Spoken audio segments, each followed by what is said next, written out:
With your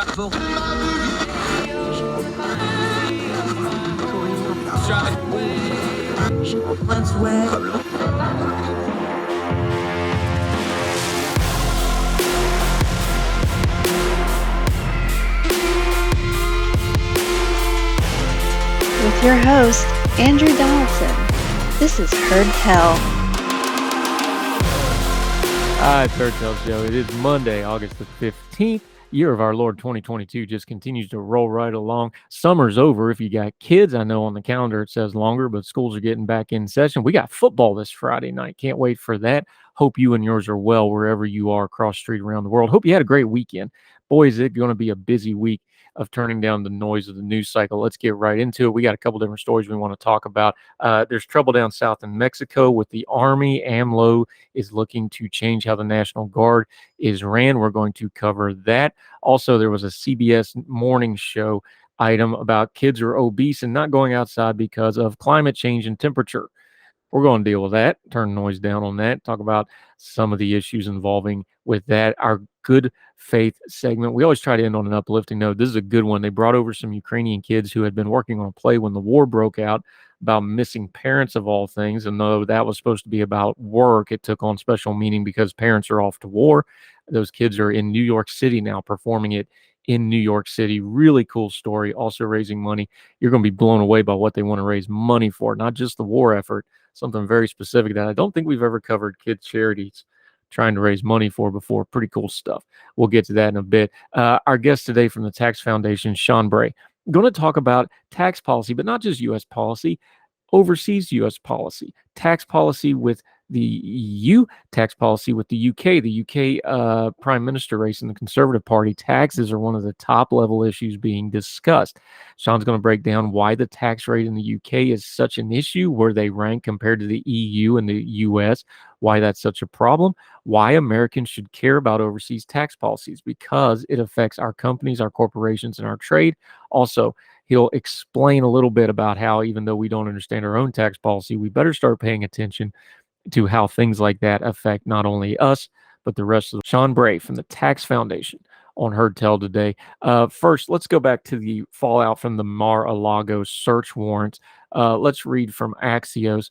I've already written in ordinary-times.com. We'll link to it again. Everybody absolutely lost their mind about this. An amazing thing about it is on that Monday night when this first went down, everybody lost their mind without having a bit of clue what any of this was about. They were just reacting to their priors. So let's go to the GOP, because the GOP is the party of Donald Trump until somebody knocks him off. Let's look at some of their reactions. And they're not uniform. There's a little bit of doubt creeping in here. People aren't sure how to react to this thing. Let's go to Axios. Republicans on the House Intelligence Committee held a press conference on Friday before the release of some of this information. Here's what some of themselves. Representative Elsie Stefanik of New York, that's the number 3 in the House of Representatives, called the search a, quote, complete abuse, suggesting it was because Trump is, this is a quote from her, Joe Biden's most likely political opponent in 2024. Other members relitigated past grievances against the FBI over Russiagate, over the 2017 congressional baseball shooting, and of course, Hillary Clinton's email scandals. Quote, you can say nuclear weapons, but there are things that are highly, highly classified. There are things that are not extremely classified, Mike Turner said. And of course, Marjorie Taylor Greene began calling for defund the FBI, and Representative Paul Gosar of Arizona tweeted, quote, I will support a complete dismantling and elimination of the Democratic brown shirts known as the FBI. These freaking people, man. We'll deal with this in just a second, though. A couple others real quick. Representative Brian Fitzpatrick, Republican from Pennsylvania, he's notable because he was an FBI agent, said it's incumbent on everybody to act in a way that's becoming of the office they hold, and, quote, it's not casting judgment on anything until you know all the facts. Thank you, Representative Fitzgerald. Representative Chris Stewart of Utah. I mean, if he actually had special access program, talking about Trump here, special access program is top secret, compartmentalized. That's a higher level. Do you know how extremely sensitive that is? If that's actually in his residence, that would be a problem. Here's one that got all the headlines over the weekend. Remember what Marjorie Taylor Greene and Gossard, who are definitely in the MAGA wackadoo wingnut wing of the GOP, said defund the FBI. Quote, Dan Crenshaw, Republican from Texas, quote, I'm impressed Democrats finally got us to say defund the FBI. He said, that makes you look unserious when you start talking like that. And one last one, Homeland Security Committee ranking member John Katko of New York, Republican, said, quote, "This is not something you rush to judgment on. It's incumbent on everybody to take a deep breath." Little bit of discernment here. Yes, you need to take a deep breath. I think Representative Crenshaw is completely right here. You do sound crazy when you start yelling defund the FBI just because they did something you didn't like to do. That's crazy talk. This is an investigation. By the way, I still don't, even if everything they're saying is they're not going to arrest Trump over this. Some underling's going to go down because there's 6 names on the official document of who's in charge of these classified documents. It'll be them, not Trump, that gets in trouble legally and in the court system if it goes to. However, he's absolutely right. You're fine. Yes, what he did was wrong if it turns out to be what this is. But you don't lose any Twitter points waiting from Monday to Friday to find out the full thing before you go all in on it. The people that go all in on news stories as soon as they break aren't doing it out of knowledge. They're doing it out of their priors and their agendas. And it was never more obvious than in the last week. And even in the GOP, people who need those Trump voters and are slow to want to offend them, even them are starting to back up off the ledge a little bit, realizing that they've gone too far this time. This is a story that's going to develop. Let it develop. Let it breathe. Doesn't cost you anything. Oh, yeah, you won't get the seal claps from your in tribe on social media for doing it that way, but it's the right way to do. It'll keep you looking from silly because you never know what's going to come out of this investigation yet. It may not come out to anything. And in both of those cases, wouldn't you rather have just gone slowly along with the program and found out along with everybody else instead of winding out like Wile E. Coyote out over the cliff? And as soon as you look down, you realize there's nothing there and you're in for a nasty fall. More Herd Tell right after this.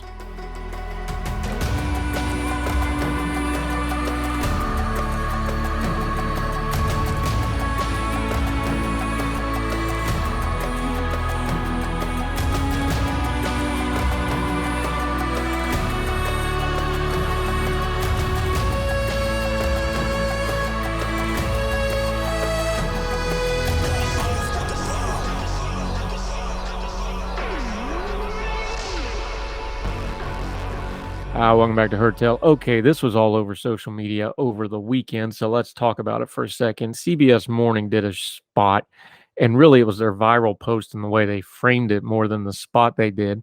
I'm going to read the Twitter headline off of this because it kind of gets to the ridiculousness of this a little bit, and then there's a video attached. We're going to link to all of it, as always. Watch the whole thing, read the whole thing, make up your own mind. But here's the Twitter headline that set everybody twittering.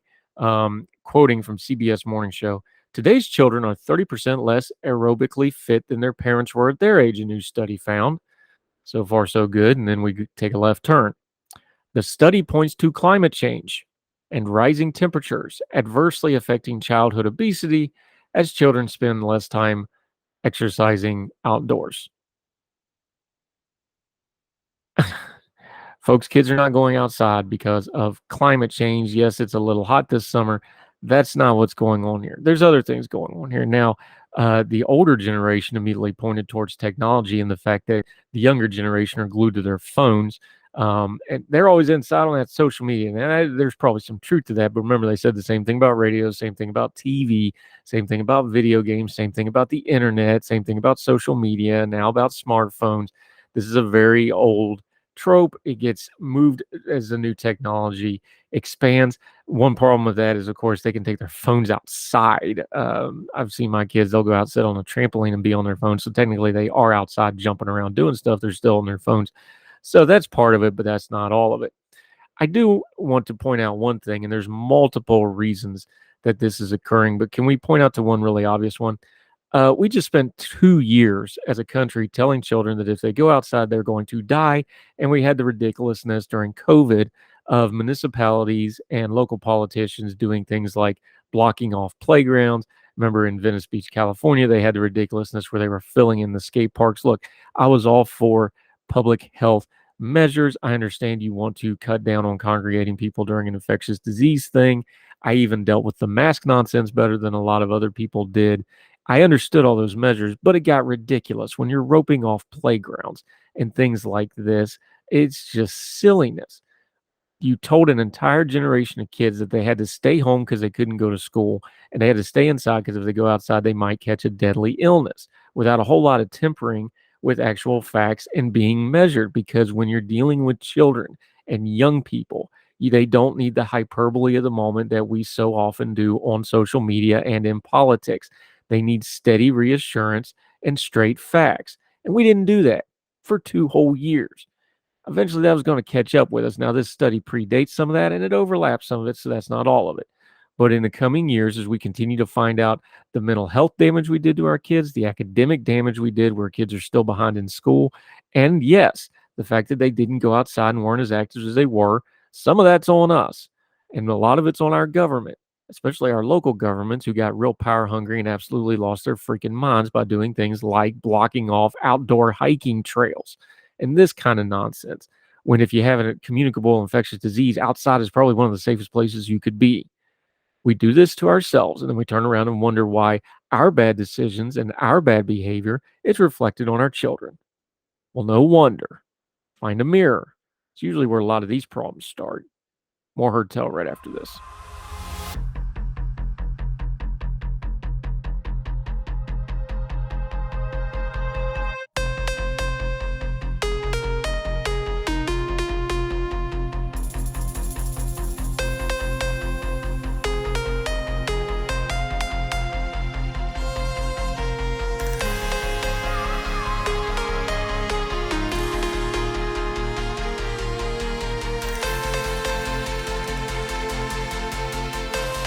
Welcome back to Heard Tell. Okay, we talk about overseas stuff a lot. We've been covering the UK, their policies, talking about that prime minister race in the Conservative Party.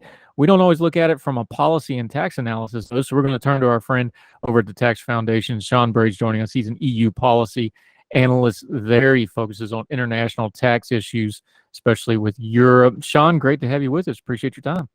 Thanks for having me. I appreciate it. Let's start right there.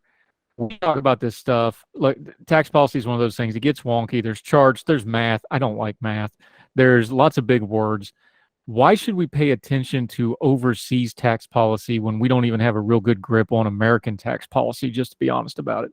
It's a great question. I think the best way to think about it is tax policies that's passed internationally in other countries, while they apply to the companies and the citizens and value things that you buy in those countries, they also apply outside of those jurisdictions. So, for example, a corporate tax rate in the UK might also apply to US companies that are doing business in the UK. So that's just one example, but there are many reasons why we should really care about what other countries are doing in tax policy. Now, especially true with the UK. This gets complicated in a hurry, but just to give the background, we understand this is a post-Brexit issue. We don't know all the issues because they're still sorting them out. They're still trying to figure out things like trade unions and what such. But this is a big deal. It changed how a lot of things were doing with the EU, with the UK, and, it trickles down. It affects how U.S. policy goes as well, right? Absolutely. I think one of the main points here is really to focus in on the Good Friday Agreement. This has been brought up. I'm sure your listeners and your viewers know very well about Brexit and the Good Friday Agreement generally, but one aspect of it that outgoing Prime Minister Boris Johnson has talked about recently is reneging a bit on the deal that he came up with the EU when they left the EU, talking about how Northern Ireland trade would be regulated, talking about what that might mean for a hard border. And so while that's not necessarily tax policy directly, it certainly impacts trade, taxes, and the economy in a way that could definitely affect U.S. companies and also the politics of the U.S. On the other side, I know that when representatives from Ireland were in the United States previously over the last year, House Speaker Pelosi had mentioned that she was very much still in favor of the Good Friday Agreement, and if the UK did anything to ruin that agreement, it would certainly affect relations between the US and the UK. So that's just something also to keep in mind. Yeah, Sean Bray joining us. Before we dig into the UK, though, let's talk about wider Europe for just a second, because when we hear taxes, Americans, we think very certain things. We think our tax refunds, we think about, withholding, we think about our W-2s, these sorts of things. Taxes in Europe are not only different, they're done very differently. Like when I lived in Germany, I had to do my VAT book because I had vouchers because I was military. You have VAT taxes. You have universal health care that has to be paid for. The tax system in Europe is different. So when we say taxes to a European, you've studied this, you've been over there, they're hearing almost a completely different concept in taxes than what we really think of, right? Yeah, I think in Europe, the concept of taxes is less about should the government have a role in my life, for example, in healthcare or in transportation policy or in things that Americans might not think about so much as being the role of government. In Europe, those things are generally assumed to be the role of government, and therefore they understand that taxes play a role in paying for those things. So, for example, in Scandinavian countries, they have a high tax rate on individuals. For example, in Denmark, I believe it's almost 55%, the top income tax bracket, and that applies to 1.3 times the the average salaries in that country. So, equivalently, if you made over $82,000 in the United States, you'd be being taxed at 55% of that income if you lived in that country. However, they also understand that those tax dollars do go to benefits that they receive on the other end. And so I think Americans generally are a little more skeptical of giving so much money to the government. And that might also be because they don't necessarily see all the benefits that Europeans do on the other side. Yeah, Sean Bray from the Tax Foundation joining us. Give us a big picture overview, though. Of course, the EU, based mostly out of Brussels. You have Germany, which is the economic engine that drives the EU. The UK stepped out of it. The EU, the UK, America, just kind of stack up their various tax policies against each other. Who do you think's getting it right? Who do you think's struggling a little bit tax policy-wise between those three? So the Tax Foundation actually does what we call the International Tax Competitive Index every year. And this ranks the competitiveness of all OECD countries' tax systems, including obviously the United States, the UK, and Germany. And the UK actually ranked 22nd on that list out of 37 OECD countries. And the problem wasn't necessarily their rates; it was more their tax base. They have a lot of issues in terms of having a broad base, which at the Tax Foundation we believe in pro-growth tax policy, and that includes broad-based tax policies. So Germany definitely has a more sound tax system than the UK, for example, when it comes to competitiveness. And that's reflected in their export-oriented economy.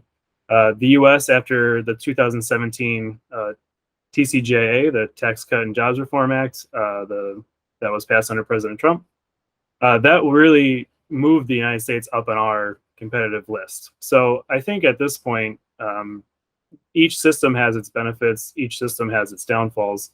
But the UK of the three probably has the most work to do at this particular moment, which is why this election in the UK is so important. Like we talked about before, tax policy, again, it gets wonky, it gets ideological, it gets theorized really quickly. The UK has some really practical built-in reasons why they would have those issues.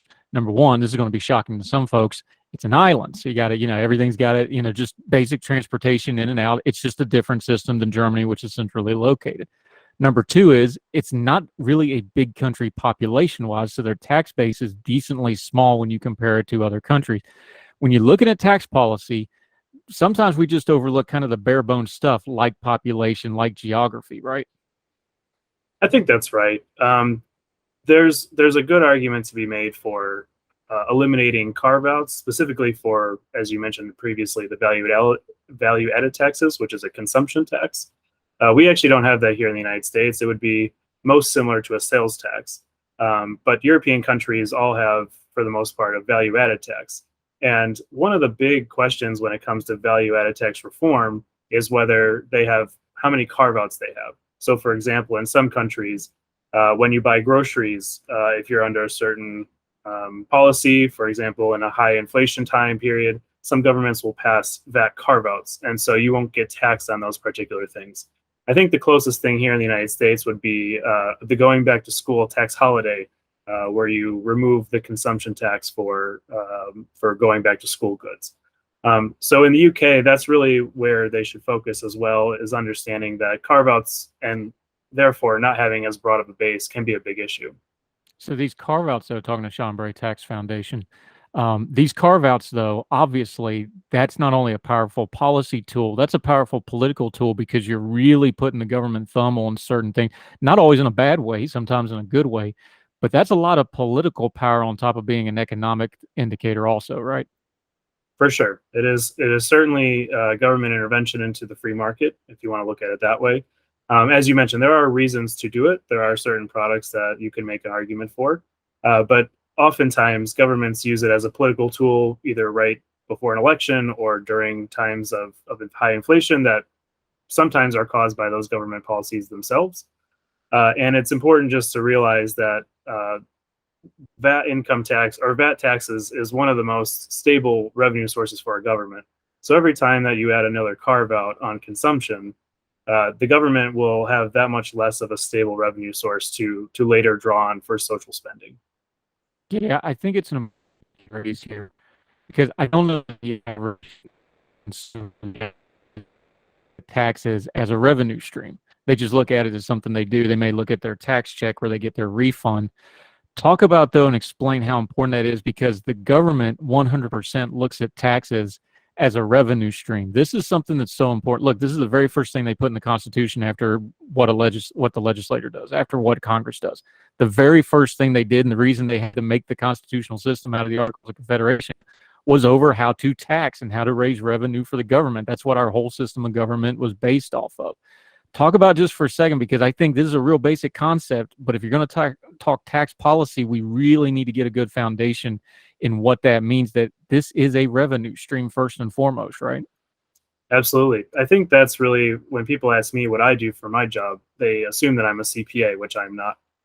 And that's because many people view taxes through, as you had mentioned previously, through an individual lens. What does it mean for me? What does it mean for my paycheck? How much money am I paying to the government?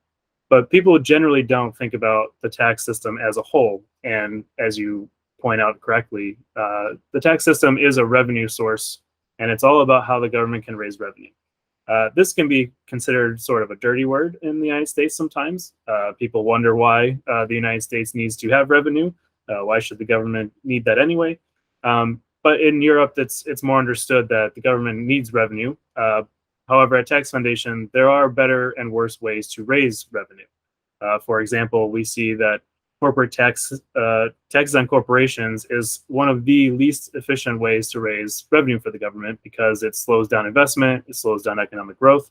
And so therefore, we tend to rely more at the Tax Foundation on policy choices that focus on consumption taxes and other broad-based principal tax policies that can raise stable revenue even through a downturn, because that's when the government actually needs the money the most, when they're paying out in benefits during downturns. Yeah, Sean Bray joining us. We're going to get into the UK in just a second, but since you just brought it up, it's on everybody's mind, so let's just go there. Words like inflation, words like recession, people don't automatically start thinking tax policy, but tax policy has a tremendous effect on these things because, again, main revenue stream. So when you start talking about fiscal policy, you got to talk about the revenue stream, just like you're balancing your budget at home, although we know the government doesn't do a great job of that. What is the role of tax policy in a debate like this? We just did the Build Back Mansion, or whatever you want to call the Inflation Reduction Act, which we can debate whether it's going to reduce inflation or not, but this was a piece of it. How are we going to tax corporations? Tax policy in a time like this is really important, isn't it? It is absolutely important. As someone from the Tax Foundation, I think we think it's always important, but for the general public and the general debate, this was talked about a lot in the Inflation Reduction Act. As you mentioned, Joe Manchin finally came around to supporting it, as well as Senator Sinema.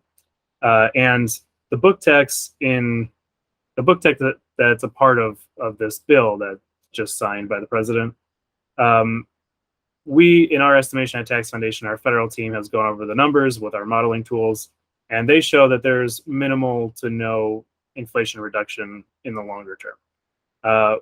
We think this is a problem for the economy generally, because inflation hurts a lot of people in a lot of different ways. It's basically a tax on everybody. So tax policy does play a large role in this, and there are certain taxes that increase inflation and some that decrease inflation. And so it's just a matter of balancing those out in certain times of inflation, and also looking at the short to medium windows of a given policy. Wow. Sean Bray joining us. All right, we're going to take a quick break. When we come back, we're going to get into the UK. They got a little bit of a political race going over there, who the next prime minister is going to be. One of the top issues they're talking about in these debates in Hastings, taxes over and over again, why we should care, why we should pay attention to it. We'll also loop back, talk a little bit more about American tax policy. Sean Bray from Tax Foundation joining us on Heard Tell. More with him right after this.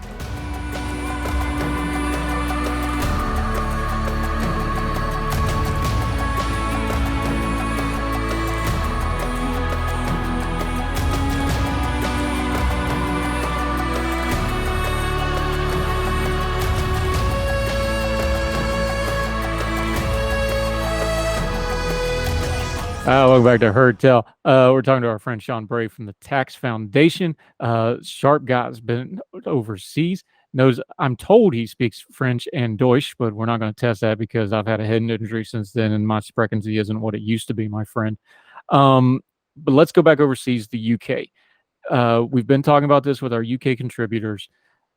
Outside of the cost of living crisis, they're talking about taxes more than I can ever remember politics in the UK talking about taxes. It's really kind of phenomenal to watch, especially for the Conservative Party. Why should an American audience pay attention to something like the UK's tax policy? We talked about it with the EU a little bit, but just break it down for us. Why is it important that one of the leaders of one of our closest allies paying attention to what their tax policies are? Yeah, I think one reason that Americans should really care about what's going on in the UK at the moment in terms of tax policy is that London specifically, but the UK more broadly, was always seen and used by American companies abroad as the gateway to the EU. Now that the UK has left the EU, some rearrangement has taken place. Some companies have moved from London to Dublin or to the continent of Europe, but it's still a hub for American businesses operating over in Europe. And there's a lot of good reasons for that. For example, certain tax policies, the language, cultural similarities between American business and the UK. So there's a lot of reasons why American companies choose the UK to do business with their overseas partners in Europe. However, one of the main discussions right now in this election race is talking about whether to change the corporate tax rate in the UK. And it's currently at 19%, and Rishi Sunak is proposing to up that to 25% by April 2023. Liz Truss, on the other hand, has said that she will not do that.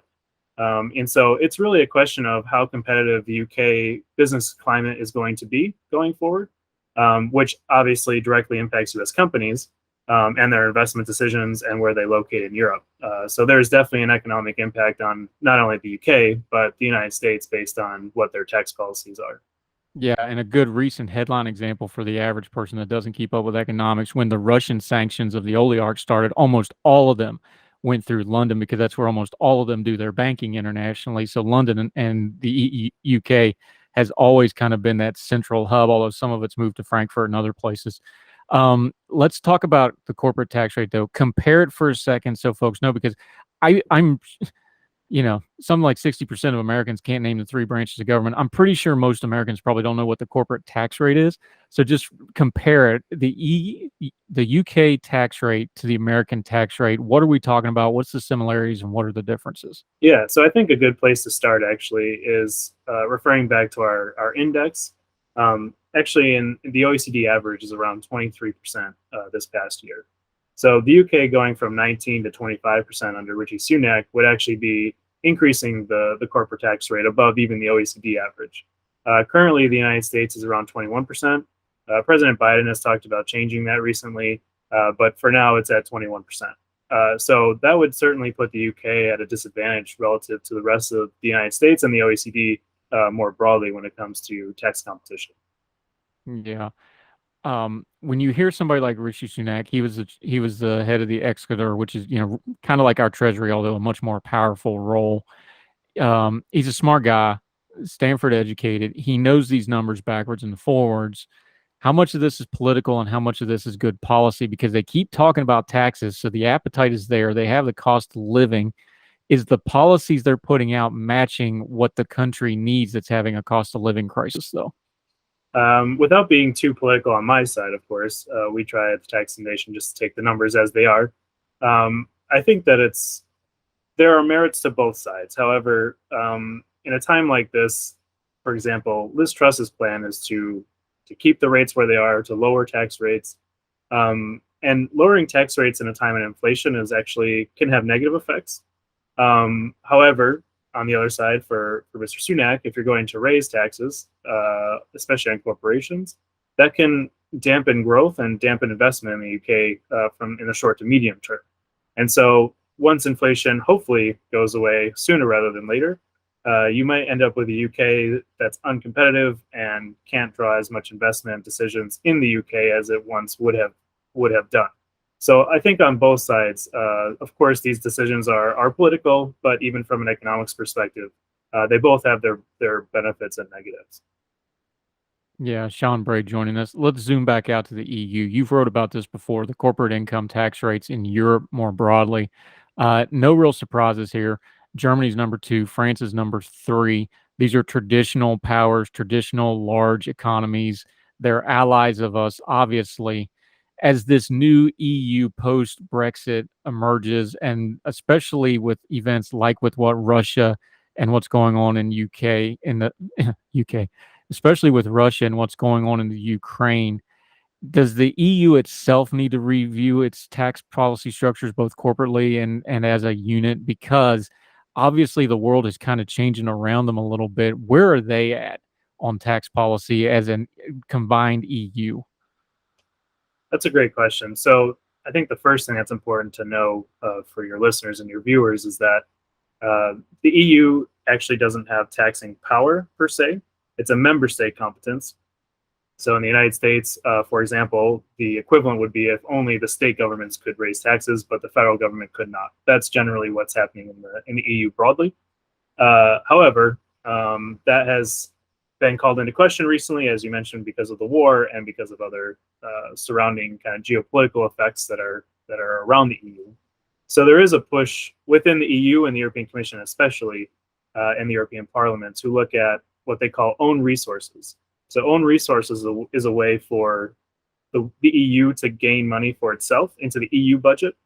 And so instead of relying on member states and their governments, for example, the French government or the German government, the EU is contemplating policies to raise its own money for the EU's purposes themselves.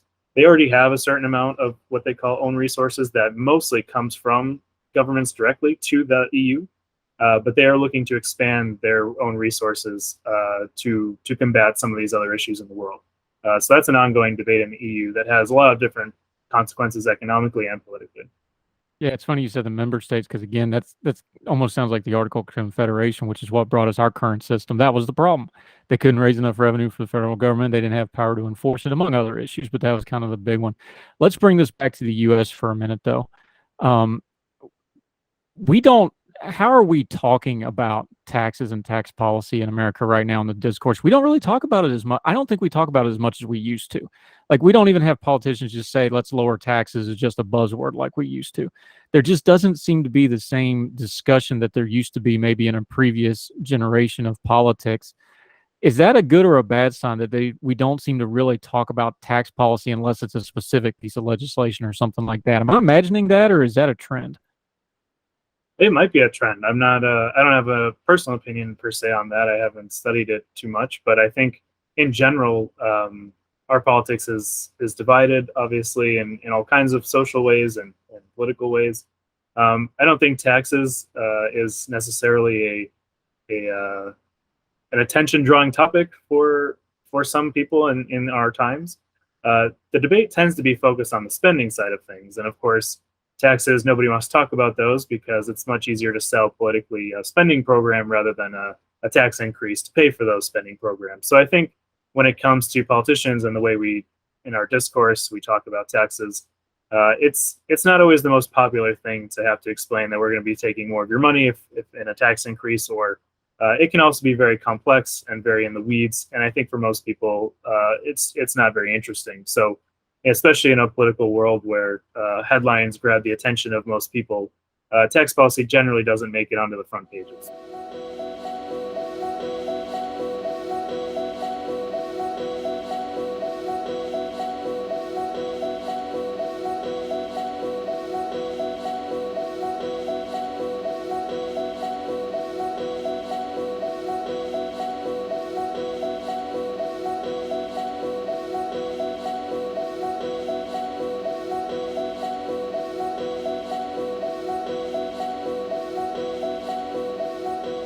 Yeah, Sean Bray joining us.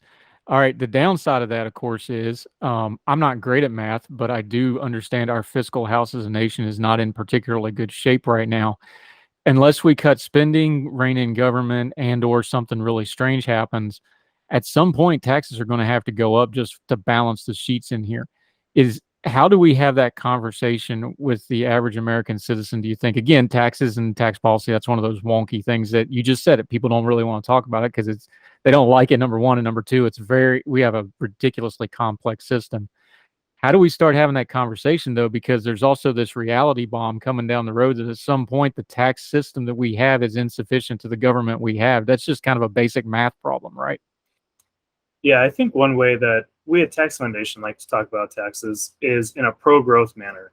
And so we have principal tax policy ideas that we advocate for, that we try to educate policymakers on. And all of our policy ideas really point in the direction of pro-growth, economic opportunity. And so I think that's a way of talking to the average person about tax policy is when you have a tax system that not only generates the right amount of revenue for the government based on its spending bills and its spending programs, but also a way that encourages innovation, encourages investment, stimulates job creation. I think that's something that most Americans can easily relate to, and I think in general think it's a good idea. I don't know of many people who would say I want a tax regime that discourages businesses from creating jobs that I might be able to apply for in the future. So I think talking about it in ways that really relate to the average person and what it means for their family, what it means for buying food, putting it on the table, I think that's where policymakers should really start talking about taxes in a layman's way.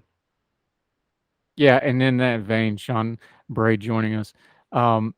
How detrimental to the conversation is it when we buzzwords things like, oh, corporations pay their fair share? Well, of course, everybody wants that, but that doesn't actually mean anything when you go to write a policy. It's just kind of a buzzword. Tax the rich, deadbeats that aren't pulling their own weight when it comes to individuals. When you're talking about policies, though, the way we've become a buzzwordy social media debate society, that's not really helping anything, is it? Not really. For example, actually in the EU, they have what's called the fair taxation kind of approach as we speak. This has come into the debates about proposals on wealth taxes, talking about corporate taxes, increasing them specifically on American companies, not only in the just general sense, but also in the digital space, talking about the tech companies that operate in Europe that are American. And so this is an ongoing conversation, and not only in the United States, but also in Europe. And I think it's important to understand that many journalists write articles talking about, for example, how much money Amazon paid in taxes last year. And a lot of times that misrepresents the actual way that taxes are paid. That's a lot of the times you have to consider, for example, in our tax code, we have incentives to invest and to buy machinery and to build factories. And we give tax credits for those things to businesses. So usually journalists tend not to focus on those, and they rather focus on the top rate, which can be lowered based on incentives that our tax code gives companies to invest rather than pay taxes directly to the government. So I think it's important to always have a context when you're talking about tax policy and rates and effective rates, especially when we talk about corporations and their fair share or wealthy individuals and things like that. It's not to say that people shouldn't pay their fair share and they shouldn't do what the law requires them to do, but I think it's important just to understand that there are ways of reducing your tax bill overall that are productive for the economy and that are encouraged by our tax code legally. Yeah, let's round this up with a little practical application. People are scared because the economy is a little uncertain right now. It may not be as bad as some people think. It's bad for some people, but not others, which is part of the problem. And while we have weird economic numbers like, labor shortages and low unemployment at the same time, people are confused, and that makes them a little scared sometimes. What's a practical way, something they should be watching for either in the media or in government reporting when it comes to their taxes that they should be actually watching out for? Turn the noise down for us a little bit.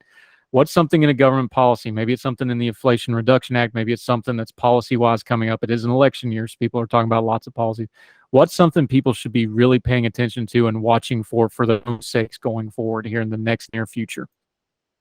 I think one of the most important things that that the average person can watch for that doesn't necessarily apply to them directly in terms of income taxes. But something that's been talked about a lot is how we treat investment decisions and how we tax those decisions. One policy that I think everyone should be watching out for, especially in an election year, is how they will treat full expensing in the tax code. And full expensing is really a good tax policy for pro-growth. It's principled. It allows businesses to recoup a lot of the tax money on their investments that stimulate jobs, that stimulate economic activity, and generally do much better for the economy. So I think that's something that that's been tossed around a lot in these discussions with Build Back Better and now the Inflation Reduction Act.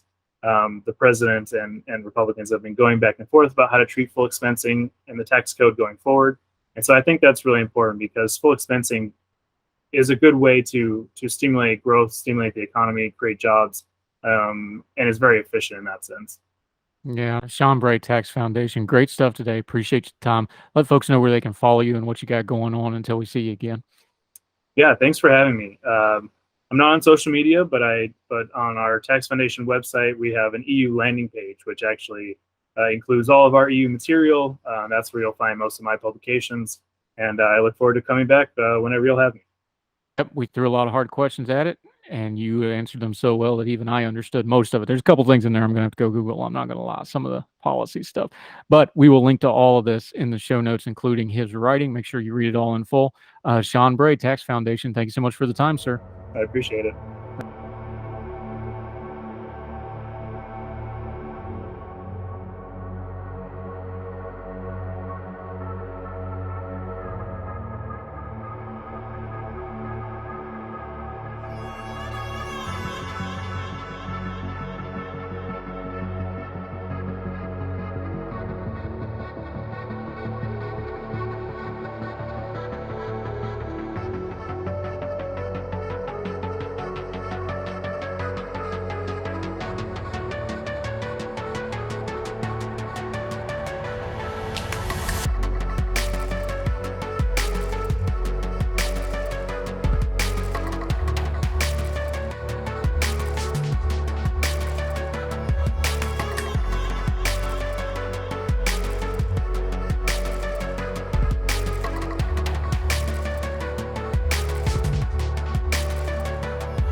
Welcome back to Heard Tell. You know, we always try to end on an uplifting note or a good note. This is a fun one. Quiet Street in Fort Greene, this is in New York City, CBS News, stands in sharp contrast to what's happening inside a former church where young Ukrainians cast is rehearsing for an upcoming performance of Mom on Skype at Brooklyn's Irondale Theater. 8 children ages 7 to 14, a director mom, and other parent chaperones have been invited to the United States from their war-torn homeland for a unique presentation of their original play. These Ukrainian children, how brave they are. How did you decide on this? CBS 2's Dana Tyler asked Terry Grease, the executive director of the Irondale Theater. Quote, what they do in the middle of war when bombs are falling around them, potentially they decided to make a play, and that's incredible. I thought we got to get them here. That's what Grease helped to do after reading about the show. After months of red tape, visa applications, political wrangling, and threatening, he saw what he calls an impossible project finally realized. Every one of them came over. They hugged me. They thanked me for bringing them here, he said. They were so, what can you say, genuine. The play was in production for months before the war started in Ukraine. It was performed in April only once in a warehouse turned bomb shelter and leave. Mom on Skype is based on the stories about children missing their parents who are forced to work away from their families. Quote, they understand us and how our kids and children live without parents, without moms. All the kids need is love from a parent, said 12-year-old Mara. Kuzma's her last name. I'm not going to try the first one. Sorry. The production was a labor of love for director Oleg Onashchik, but as a soldier, he was not allowed to leave the country. His wife, Maria, mother of actors Hanna and Oleski, stepped in to direct the stateside while Ukrainian memories are ever present. Quote, when you're in a bomb shelter rehearsing, what on that earth was that like? And in Ukrainian, she explained that they lived in Kiev, in Ukraine, where the refugees would come, where many people lost their homes. We have all air alarms several times a day. They said we are in the place where people would come to save their lives. When we went to America, it's like another life because it's without any alarms or without any dangers, without any planes, without the Russian planes. Beyond rehearsals, there's some much appreciated downtime. The kids were hosted at a camp in Connecticut and they stayed in touch with new friends. They also enjoyed a much-anticipated trip to the Statue of Liberty. Liberty has become an even more critical component in the play. They say their goal is to raise money to buy a fighter jet. There's something we don't cover that kids are trying to raise money for very often, but close the skies because we want to live. We want to live in our house with our parents, with our beds in our Ukraine, said 13-year-old Valery Kozimpa. When they had a premiere in a shelter, they decided they could, with their acting, with their play, try to raise some money for our armed forces, and all the wild themes of missing parents under the specter of today's times are never more poignant. It hurts, yeah, the children can't touch their parents. They can't hug, said Christina Hineko. The show ends with an original song, A Plea for Peace, written and sung mostly in English by 12-year-old Hannah. For this message, even Oneska found words in English. Please, this war, this genocide must stop because we want to live, we love life, and our country is very beautiful. There's more about this show, Moms on Skype. We're going to link to it in the show notes. That's pretty unique, pretty brave stuff. Good point to pause and realize that what we complain about day to day maybe ain't as important as we think it is compared to what some people in other parts of the world are doing. That's our good faith segment. Makes folks feel good, and that'll do it for this Monday on Heard Tell. Glad you're back with us. Hope you had a great weekend. Got questions, comments, feedback, like the show, didn't like the show. Maintain your bearing, but we'd love to hear from you at HeardTellShow on gmail.com, at HeardTellShow on the Twitter. Of course, my Twitter handle and our guest social media is always on the screen on the YouTube page. By the way, the return of the Heard Tell podcast deep dives, had one over this weekend. Big response to it. Make sure you do not miss it. Our friend Chris Schlock was at CPAC Dallas Live. Victor Orban, Donald Trump, that Straka MTG thing with the cage. Did you know that was actually part of an overall scheme to attack a sitting representative to his face who was at CPAC? Lots of little tidbits you need to know, especially like the demographic change and the cost, things like that. Make sure you're finding that wherever you're listening or watching Heard Tell at, whether it's on the podcasting platforms or on the YouTube channel. But of course, you can always listen to us every weekday right here, wherever you're getting this from. Make sure you're following us. Make sure you subscribe. Do us a favor, share us, let other people know about our little program. So until we talk to you again, we hope you're well. We hope you're well fed. And we hope to talk to you again real soon on Heard Tell. All the music on Heard Tell is provided under a Creative Content license from monstercat.com.